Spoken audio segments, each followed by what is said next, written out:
Hey, what's going on, everybody? I just want to share my most recent back routine with you. This was my first exercise, pull-ups, and the dip belt has been missing at my gym for some time, so I used a 65-pound dumbbell around my feet and did 3 sets with weights, and on the very last set, the 4th set, it was just a burnout set, so I didn't use any weights on the actual 4th set.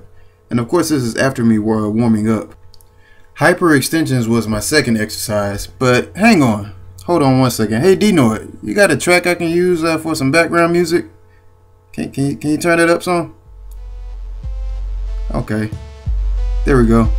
So like I said, this was my second exercise, hyperextensions, and I was just trying to get my low back, glutes, and hamstrings activated, you know, to get ready for my actual deadlift session.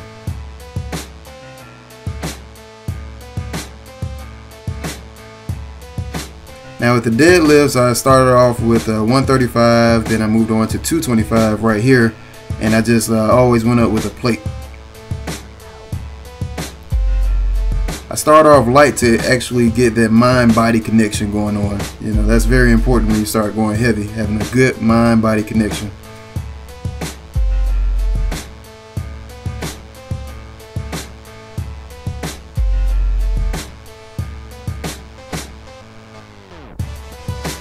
Now once I got to 315, I did 2 sets of 315. I didn't record the 3rd set, but this is the 4th set.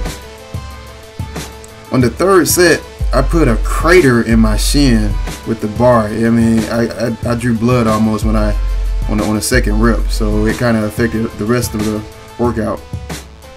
You can kind of tell that I'm trying to avoid getting the bar on my leg because it's skint.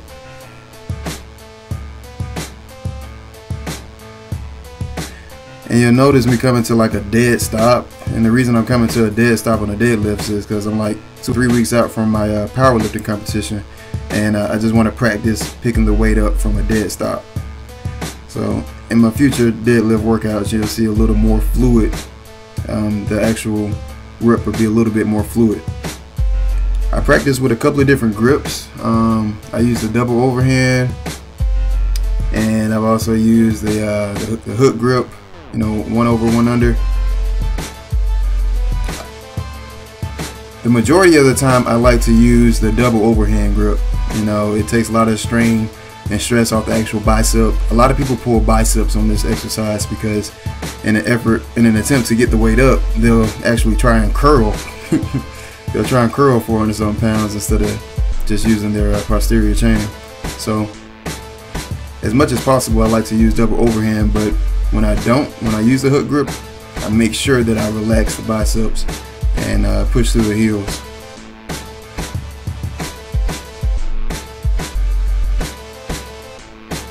So I had a total of 6 sets on the actual deadlifts, and with any workout routine that I have, I like to include a compound lift, a big lift at the beginning of the workout, and then I'll move on to some isolation type exercises. You know, so I have a little bit of powerlifting and bodybuilding. I have a blend of those in my actual routine.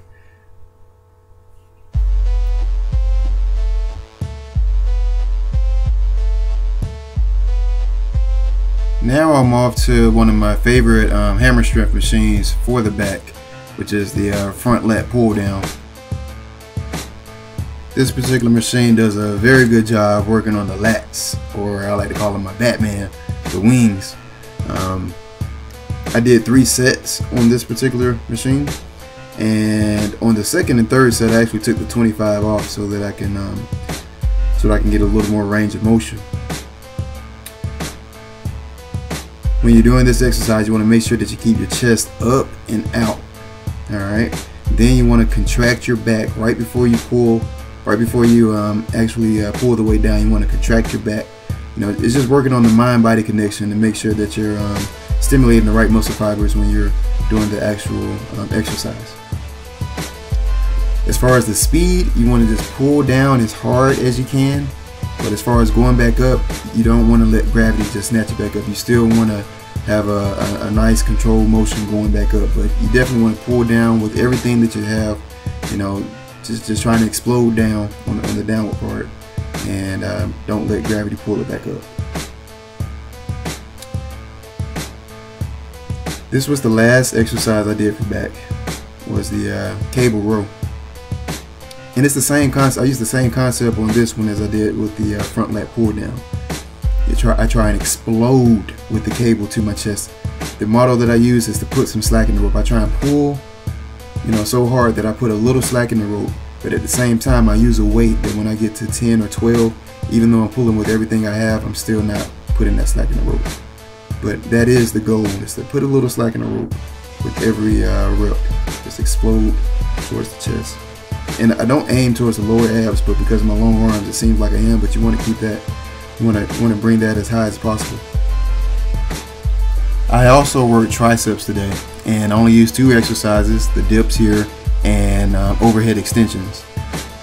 I hate doing dips when I don't have a belt because my rep range goes into the high 20s, and I stopped at like 21 here, and that was only because I was bored. So since I'm trying to build strength, I like to use a weight that keeps my rep range between 8 and 12, and 20 plus is not where I'm trying to be.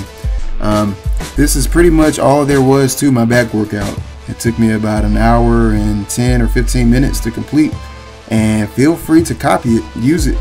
I'm sure there was something in this video that's going to help you to go out there and get swole.